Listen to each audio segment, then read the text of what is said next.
네, 반갑습니다. 48번째 시간입니다. 에스겔서는 이제 1장 지나고 2장으로 들어가겠습니다. 사실 에스겔서를 대하면 1장이 첫 번째 장인데요. 1장을 다루는 게 쉽지가 않습니다. 제가 이미 말씀드린 것처럼 1장을 이걸 다루고 가야 될지 그냥 빨리빨리 가야 될지 그러는데 1장을 지나치는 것은 또 다른 기회가 없기 때문에 몇 번에 걸쳐서 우리 1장을 다뤘습니다. 그만큼 1장 말씀이 하늘의 광경이 이 땅에서 어떤 관계가 있는지를 보는 것이 매우 이제 심오하면서도 중요하다는 의미라는 것을 우리가 알아야 됩니다. 그래서 오늘은 이어서 에스겔서 2장 3장의 내용입니다. 에스겔이 대언자의 소명을 받았습니다. 흔히 우리가 예언자라고 부르지 않습니까?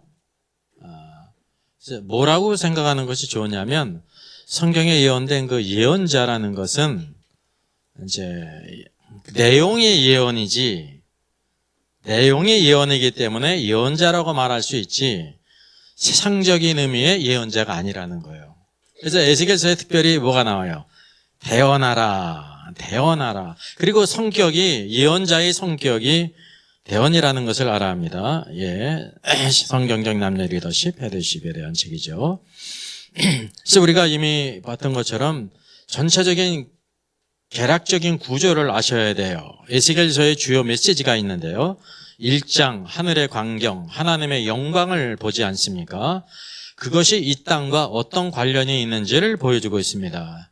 대부분의 이제 에스겔서를 보면서 1장의 내용은 나누기 때문에 그냥 슉 지나가요. 그래서 우리가 에스겔서를 이렇게 다루면서 또다시 에스겔서를 다룰 수가 없잖아요. 그래서 다루기 때문에 좀 길고 지루한 감이 있고 어렵지만은 다뤘습니다. 그래서 그 말씀을 여러분 한 번 받고 두 번 보고 세 번 보고 네 번 보고 10번 보고 20번 볼 말씀이라는 걸 기억하면서 그래서 우리가 볼 때마다 내가 좀 더 이해가 있고 또 더 이해를 하고 깨달아가는 깊이가 달라질 것입니다. 그래서 특별히 이제 2장으로부터 24장은 넓게는 이스라엘 백성들에 대한 심판에 대한 선언이에요. 그 전체적인 내용이 첫째는 하나님의 백성들에 대한 심판을 예언하게 하십니다. 둘째는 25장으로부터 32장은 열방, 이스라엘 백성 주변에 있는 열방, 여러분이 열방, 이방을 쭉 하나님께서 심판하시는데 열방이 몇 나라인 것 같아요? 럭키 세븐. 여기 성경에 7이에요, 7. 하나님께서 보실 때 수많은 나라가 있지만 몇 종류의 이방이 있냐면 7종류의 이방이 있는 거예요. 이 땅에 교회가 있는데 몇 교회가 있어요? 7교회가 있잖아요. 그 당시 7교회만 있었던 것이 아닙니다. 그게 뭐냐면 모든 교회를 대표하는 것입니다. 교회의 그 특성과 성격을 그렇게 보여주고 있다고 하는 사실이죠. 그래서 하나님이 이스라엘 백성을 심판하시는 이후에 열방, 이제 이방을 심판하세요. 그래서 우리가 뭘 하냐면 하나님께서는 심판하시는 분이라는 거예요. 여러분, 하나님이 심판하시는 것은 무엇 때문에 하시는 것입니까? 뭐라고 써 있어요? 공의. 우리 생각에 하나님 이방을 심판하시는 것을 먼저 주시고 그리고 이제 이스라엘도 심판하신다고 하면 빼면은 좋지만 나중에 이스라엘 백성을 심판하셔야지. 하나님은 어떤 순서로 심판하세요? 하나님의 백성을 먼저 심판하세요. 그리고 또 뭐냐면 이방을 심판하신다는 거죠. 그래서 공의의 하나님이라는 걸 여러분 아셔야 돼요. 사람이 볼 때는 심판이라고 하는 공통점이 있지만 어떻게 틀리냐면 하나님의 백성을 심판하시는 것은 심판인데 그 구체적인 내용에 있어서는 징계예요, 징계.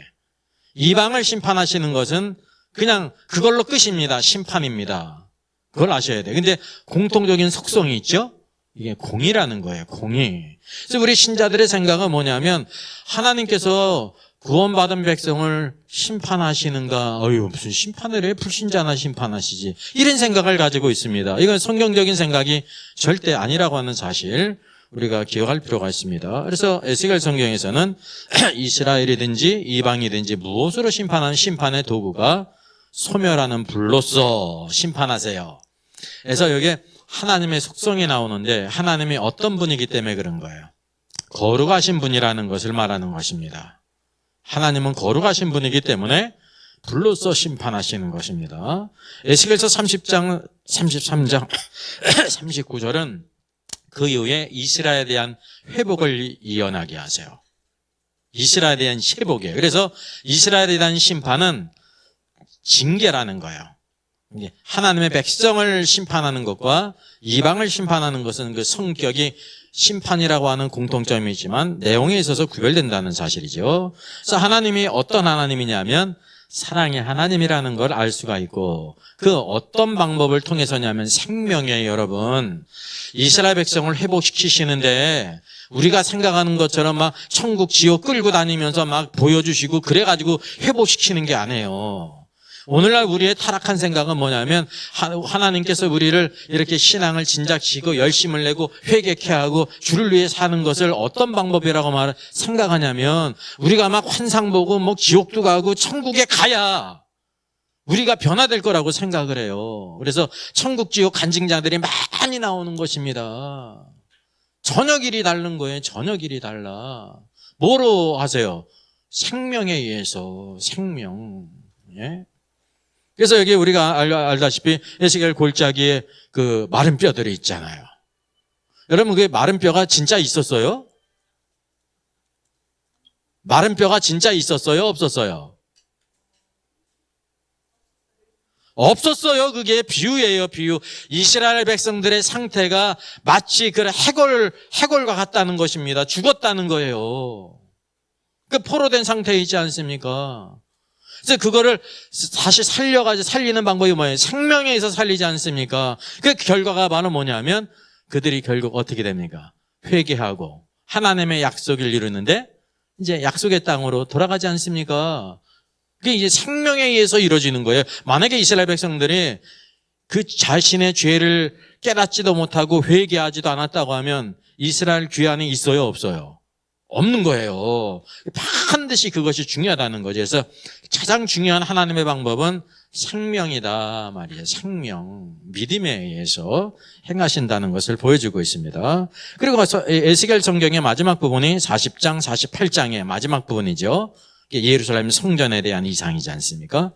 특별히 이것을 기억하게 될 때 언제 이루어지는 거냐면 천년왕국 때 이루어지는 거예요. 이 천년왕국 때 일이라는 것을 아무도 부인하지 못하지 않습니까? 그럼에도 불구하고 이 말씀을 잘못 왜곡되게 한다는 거죠.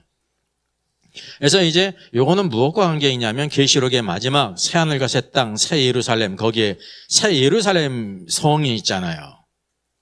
그래서 그 주님의 재림하심으로 말미암아 이 땅에 공의의 시대가 있는데 천년왕국 시대가 있고 계시록에서는 새하늘과 새 땅, 새 예루살렘을 보여주고 있죠. 그래서 이 부분은 하나님의 어떤 속성이냐면 공의의 하나님과 사랑의 하나님이라는 그 모든 것이 이루어져요. 왜냐하면 하나님의 모든 백성들이 천년왕국의 왕으로 들어가는 게 아니에요. 누가 들어가요? 이기는 자들이 들어가죠. 그러면 이기는 자들은 이기지 못하는 자들, 한 달러나 맡은 자는 바깥 어두운 곳에서 슬피 울며 이를 갈며 있으리라고 말씀하고 있지 않습니까? 그게 뭐를 받는 거예요? 구원 탈락이 아니에요. 징계지. 사람이 볼 때 심판이거든요. 근데 정확히는 징계예요. 징계. 그래서 징계를 통해서 그들이 이렇게 변화돼야 된다는 사실이죠. 변화되는 거. 그래서 이 천년왕국 시대는 왕국 시대의 한 부분이에요. 왕국의 천년이라고 하는 주님의 통치가 이 땅에 임하는 기간이라는 거죠. 그래서 공의가 하나님 백성 가운데서도 이렇게 나뉘고, 그리고 언제 그것이 하나님의 사랑을 잊게 되냐면 하늘과 새 땅 새 예루살렘에서는 징계받았던 하나님의 백성들이 다 어떻게 되는 거예요? 왕으로 들어가는 겁니다. 그때는. 그래서 성경에서 중요한 시대가 하이라이트가 천년왕국 시대예요. 우리 믿는 신자들에게 상을 주시고 그렇지 못한 자들은 징계를 받는다는 것을 여러분 아셔야 되는 것입니다. 그래서 에스겔서의 중요한 메시지를 우리가 알게 되는 거예요. 그래서 그 사이에서 이게 구체적으로 조금 나누면 이제 2장부터 3장은 하나님께서 에스겔을 대언자로서 부르십니다. 이게 소명입니다. 이제 이렇게 세미하게 나눈다고 하면 그러면서 예루살렘에 대한 이스라엘에 대한 하나님의 그 심판을 예언하게 하시고 이방에 대한 심판을 예언하세요. 그래서 하나님께서 온 땅을 심판하시는 분이십니다. 하나님의 보좌는 공의의 보좌이기 때문에 하나님 백성들도 공의로 심판하시고 이방 모든 민족도 공의로 심판하시는 거예요. 그러니까 오늘은 어떤 시대입니까? 하나님께서 우리에게 뭐로 대하세요? 은혜로 사랑으로 대하시는 겁니다. 그래서 구원의 때 하나님께서 오래 참으시는 것입니다. 교회에 대해서도 오래 참으시고 세상에 대해서도 오래 참으시는 거예요.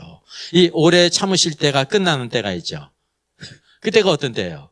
계시록에 나오는 것처럼 하나님께서 이 땅을 심판하실 때, 그래서 이제 7인이 있고 7 나팔이 있고 7 대접이 있죠. 심판이 점점 강렬해지죠. 그러면서 하나님의 의도와 생각을 알겠는데 저들이 회개치 아니하더라라는 말씀이 있어요. 이게 무슨 뜻이냐면 이렇게 하나님께서 세상을 심판하시는데 뭐를 기대하시는 거예요? 회개할 것을 기대한다는 거, 세상에 대해서도. 근데 그들이 회개치 아니하더라라고 말씀하고 있습니다. 자, 그래서 에스겔의 사역과 함께 전체적인 우리 시대별을 알아야 되는데요. 에스겔이 사역하던 시기가 주전 595년이에요. 595년은 더 오래된 거예요. 거꾸로 가는 거니까. 그리고 574년까지 주전. 그래서 에스겔이 여기에서 이스라엘의 심판과 이방의 심판과 그리고 장차 올 하나님께서 이스라엘에 대한 회복과 함께 뭐로 건너뛰냐면 예루살렘 성전인데 천년왕국 때 예루살렘의 성전의 모습을 우리에게 보여주고 있습니다. 그럼 이것이 이제 어떻게 성취되냐면 포로교환이 BC 주전 537년에 있죠. 1차 수룹바벨에 의해서 수룹바벨의 성전이 건축되잖아요. 2차 주전 458년에 에스라를 중심으로 해가지고 돌아갔는데 제일 중요한 게 바로 내적인 거. 에스라 하면 뭐가 생각이 나요? 앞에 뭐가 붙어요? 땡땡 에스라. 학사. 하나님의 말씀을 백성들에게 가르치는 건 학사입니다. 오늘 우리 목사들이 뭐가 돼야 되냐면 우리 목회자들이 에스라와 같은 학사가 되어 말씀에 능통해서 그리고 뭐가 일어났어요? 이방 결혼의 문제를 내적인 문제를 해결한 거예요. 에스라는. 그리고 3차 느헤미야 BC 444년에 느헤미야가 이제 돌아가서 무엇을 다시 회복하냐면 이제 성전이 건축됐으니까 밖에 뭐가 필요해요? 성전을 보호할 성벽이 필요하죠. 그러면 성전은 하나님의 집이고 여기 성벽을 하는 것은 무엇이냐면 킹덤이에요. 킹덤. 하나님의 왕국. 하나님의 왕국에는 반드시 성이 있어야 되는 것입니다. 구약 성경에 성을 언급할 때는 하나님의 왕국을 가리키는 것이고 집을 가리킬 때는 하나님의 집을 가리키는 성전인 하나님의 집을 가리킨다는 사실이죠. 이와 같은 놀라운 일들을 이제 예언했다는 것입니다. 그래서 에스겔서 40장 48절 따로 띄워놓으면 성전 건축에 대한 이상과 예언인데요. 이게 언제부터 있을 일이냐면 주의 재림으로부터 시작될 천년왕국 그리고 새하늘과 새 땅 새 예루살렘이 오기 전까지 천년왕국 때에 예루살렘 성전에 대한 건축입니다. 그래서 이걸 우리가 성경을 그냥 퀴즈 정도 하고 그냥 생각 없이 100번 읽으면 이게 수룹바벨의 성전인가? 아니죠. 아니에요. 그리고 또 이게 뭐냐면 멸망에 가증한 것이 거룩한 곳에 선 것을 보고도 할 때 거룩한 곳에 선 것, 요게 제3성전인가? 아니에요. 그거 관계가 없어요. 그러면 새하늘과 새 땅에 있는 새 예루살렘 성인가? 아니죠. 어디예요? 천년왕국. 주님의 재림으로부터 시작될 천년왕국 때에 바로 예루살렘 성전이 건축이 된다는 것을 보게 되죠. 그 내용에 있어서 확연히 틀려요. 솔로몬의 성전과 뿐만 아니라 스룹바벨의 성전은 그 모양과 크기에서 동일하죠. 다시 회복된 거잖아요. 그죠? 그러면은 여기 에스겔 성경에 나오는 요 성전은 시기적으로 전이기 때문에 요게 바로 나중에 세워질 것인가라고 생각하는데 그게 아니라 시대를 건너뛰어서 천년왕국 때 이루어질 이제 예루살렘 성전이라는 사실이죠. 그러니까 한 가지 덧붙인다고 하면 에스겔서 38장 39절에 곡과 마곡에 대한 전쟁이 나와요. 그러니까 이게 사실은 무엇과 관련된 거냐면 하나님께서는 이스라엘 백성을 회복시키시고 그들을 위하시는데 그들을 대적하는 자가 있습니다. 곡과 마곡이죠. 그래서 이제 우리 요한계시록에도 곡과 마곡의 전쟁이 있지 않습니까? 그래서 이 양자를 동일시할 수가 있는데 그렇지가 않아요. 요한계시록에 나오는 곡과 마곡의 전장은 천년왕국이 끝난 다음에 마귀가 잠시 놓이면서 이 땅에 있는 모든 사람들을 미혹해서 대적하게 하는 전쟁이고, 요거는 뭐예요? 에스겔 성경은 천년왕국이 오기 전에, 주님의 재림이 오기 전에 있을 하나님 백성들을 대적하는 곡과 마곡에 대한 전쟁이라는 것입니다 하고 차이가 있습니다. 관점에 차이가 있어요. 그래서 모든 성경이 우리에게 다 필요하다는 것을 우리가 알게 됩니다. 자, 그래서 에스겔서 2장으로부터는 하나님께서 이제 에스겔을 부르십니다. 이걸 우리가 소명이라고 하잖아요. 콜링이에요. 오늘 이 콜링에 대한 많은 오해가 있습니다. 종교개혁자들이 이제 그 시대적인 상황이 그랬거든요. 여러분 그 종교개혁 전에 로마 카톨릭은 사제만이 하나님께 부름을 입은 거예요. 그래서 이제 사제라고 부르는 거는 그들이 성직자 제사장이고, 사제가 아닌 사람은 뭐라는 거예요? 평신도라는 거예요. 너희들은 하나님을 못 섬긴다 그래가지고 평신도는 모두 읽을 수 없어요. 성경도 읽을 수가 없어요. 모두 알 수 없어요. 기도도 할 수 없어요. 누구를 통해서 죄를 고백해야 돼요? 사제를 통해서. 그게 구약 시대면은 합당한 것인데, 예수 그리스도께서 십자가 죽으시고 부활하시고 승천하셨는데 여전히 로마 카톨릭은 사제 계급, 그러니까 구약 종교라는 것입니다. 그거를 고수하고 있지 않습니까? 근데 이제 종교 개혁이 됐거든요. 믿음으로 구원받는다는 것이 너무나도 놀라운 일입니다. 그럼 이제 콜링에 대해서 얘기를 해야 되는데 대체 뭐라고 얘기해야 될 거예요? 뭐가 콜링이라고 소명이라고. 그래서 그 시대 종교 개혁자들이 뭐라고 생각하냐면 대답을 해줘야 될 거 아닙니까? 이전에는 콜링은 누구만 있었냐면 사제, 제사장들만 있었는데 종교개혁이 됐으니까 뭔가 틀려져야 될 거 아닙니까? 그럼 콜링이 뭐냐는 거를 얘기해 줘야 되는데 대답해 줄 수가 없는 거예요. 그래서 뭐라고 했냐면 우리가 일평생 직업을 갖고 살아가는데 그 직업이 바로 콜링이다. 여러분 직업을 갖는데 하나님의 콜링을 받은 사람 있어요, 없어요? 그런 사람 봤어요, 못 봤어요? 아니면 스스로가 주님 내가 예수님을 믿었는데 그러면 내가 어떻게 살아갈까요? 내가 어떤 직업을 가질까요? 직업을 갖는 게 중요한 거거든요. 근데 하나님께 기도하고 허락받은 사람 있어요, 없어요? 들어는 봤어요, 안 들어봤어요? 못 들어봤죠? 그렇게 가르친 겁니다. 그게 콜링이다. 여러분 우리가 합당한 직업을 갖는 게 중요한 건데 그 직업이 하나님과 관계가 있지를 않아요. 우리가 합당한 사람으로 살기 위해서는 이 땅에서 일을 해야 되고 직업을 가져야 되는데 죄 짓는 거 아니면 하나님께서 여러분이 좋아하는 거를 다 허락하십니다. 허락받은 사람 누가 있어요? 아무도 없지. 그럼 그게 뭐가 콜링이냐면 구원받은 모든 사람이 왕 같은 제사장이기 때문에 하나님을 섬겨야 된다는 거예요. 초대교회 성도들은 모두 다 하나님을 섬기는 사람으로 살았습니다. 그가 어떤 직업을 갖든지 예수 그리스도가 전부였다니까요. 이제 오늘 개신교 가운데 어떤 게 있냐면 이제 대부분 고등학교 2학년, 3학년 가면 다 시험에 빠지잖아요. 얼마나 입시가 치열합니까? 그죠? 어떤 욕심이 나는 거야? 주일날 예배 드리는 것도 그 시간이 아까운 거예요. 부모가 예수를 믿고 직분자들도 어떤 생각을 갖냐면 고3이 됐으니까 이제 쉬어도 된다. 대학하고 단 다음에 신앙생활 잘하면 되지. 그 제가 직접 얘기 들은 거예요. 다전에 어떤 교회인데 어떤 이제 강도사를 거쳐가지고 이렇게 목사님이 되잖아요. 그래서 이제 전도사 시절을 거쳐가지고 이제 교육부서 이제 부목사님으로서 고등부를 이렇게 맡고 있었는데, 안수 집사님이 찾아왔다는 거예요. 이제 새 학기가 돼가지고, 그래가지고, 신앙 지도를 이제 우리 애를 잘 해달라고 이렇게 하는 거 뭐 나쁜 거 아니거든요.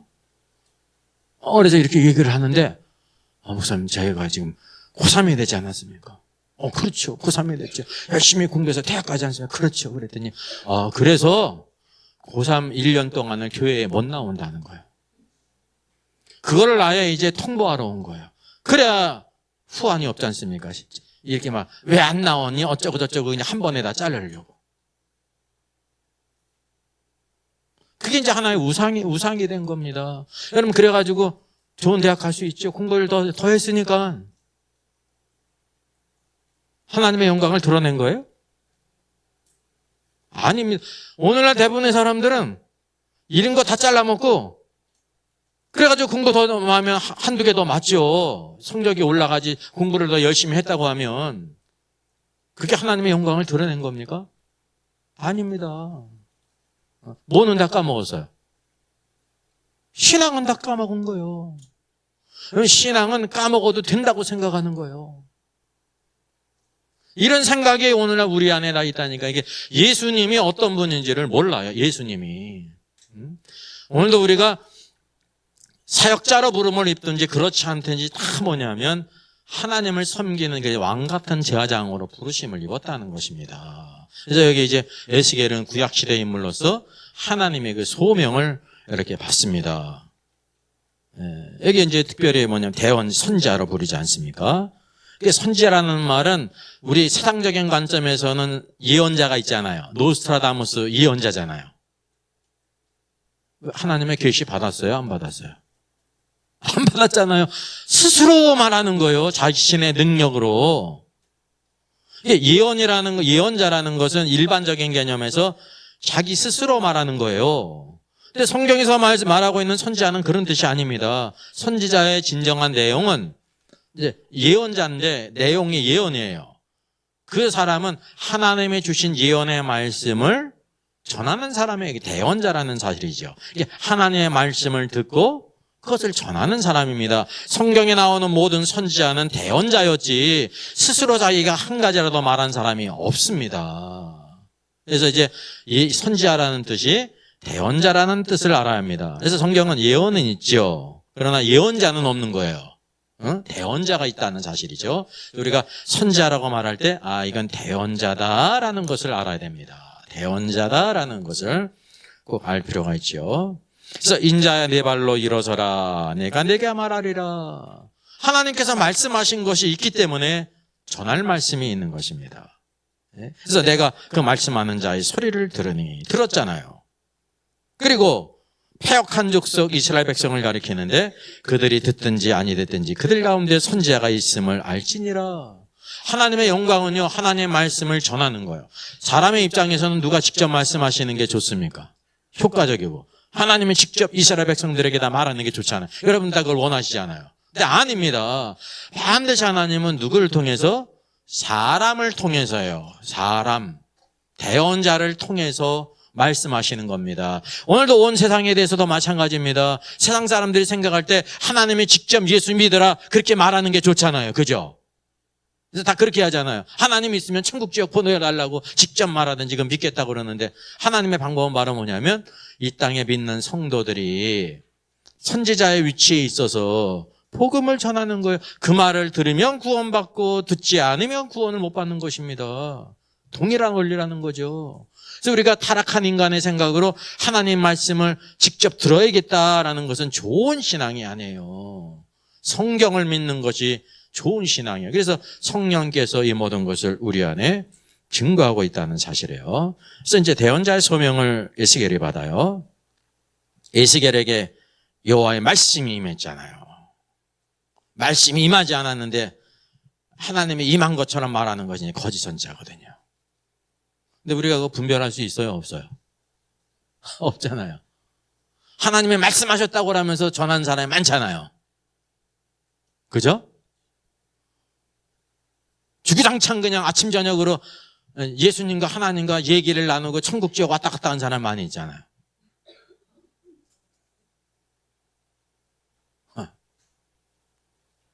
여러분, 베드로가 하나님의 음성 몇 번 들었을까요?